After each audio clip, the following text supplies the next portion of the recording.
Hello dear student, electric charge की बात हम लोगों ने की थी। फिर उसके बाद हम लोगों ने इलेक्ट्रिक चार्ज में बात की थी इसकी यूनिट्स की।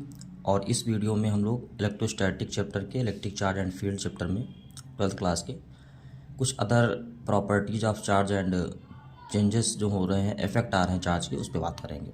तो स्टार्ट करते हैं। देखिए, जब हमने बताया था कि आपको जब डिफिशिएंट हो जाता है बॉडी पे इलेक्ट्रॉन तो पॉजिटिव चार्ज आता है, और जब एक्सेस में इलेक्ट्रॉन होते बॉडी पे तो नेगेटिव चार्ज आता है।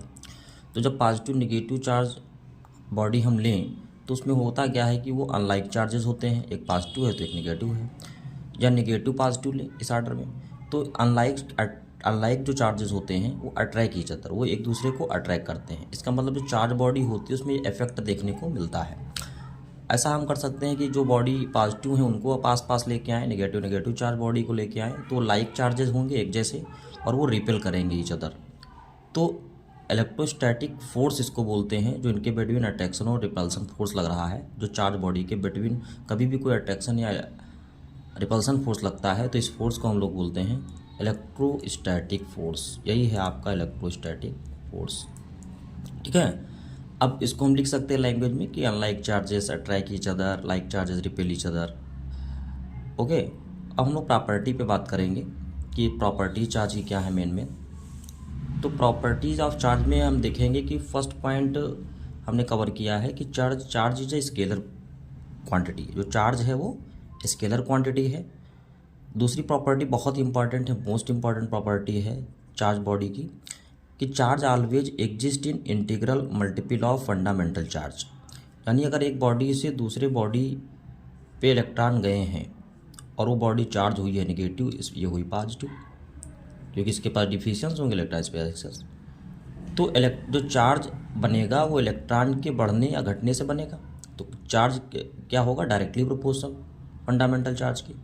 अच्छा, फंडामेंटल चार्ज क्या होता है? फंडामेंटल चार्ज भी इसको बोलते हैं इको यहाँ पे, और एलिमेंट्री चार्ज बोलते हैं। नहीं, एक ऐसा चार्ज जो इलेक्ट्रॉन के इक्विवेलेंट होता है, मिनिमम वैल्यू जो चार्ज पे पॉसिबल हो सके किसी बॉडी पे, वो स्मॉलेस्ट पार्टिकल होगा जिस पे ये वैल्यू पॉसिबल हो सके। तो इलेक्ट्रॉन में ही होता है जो मिनिमम चार्ज है, जो सबसे स्मॉलेस्ट पार्टिकल माना गया है। क्वार्क लिया गया था वो, जो कि स्टेबल नहीं था। तो फंडामेंटल चार्ज हम यहाँ पे बोल देते हैं इको एलिमेंट्री चार्ज, जो कि इलेक्ट्रॉन के चार्ज की इक्विवेलेंट वैल्यू है, मिनिमम वैल्यू है जो चार्ज पॉसिबल कर सकती है किसी बॉडी पे। तो Q is directly proportional E, यानी यहाँ पे जो इलेक्ट्रॉन है, एक जाएंगे, दो जाएंगे, तीन जाएंगे, स्मॉलेस्ट पार्टिकल है, हाफ नहीं हो सकता, वन हाफ नहीं हो सकता। Charge always exist in integral multiple of fundamental charge. यानी जो चार्ज होता है वो एग्जिस्ट करता है इंटीग्रल मल्टीपल, यानी वो 1 2 3 है ना, कुछ भी इंटीजर्स होंगे, प्लस माइनस E की वैल्यू 1.6 इंटू 10⁻⁻90 कूलम लेंगे। थर्ड प्रॉपर्टी बहुत इंपॉर्टेंट है, चार्ज एसोसिएटेड विद मैटर।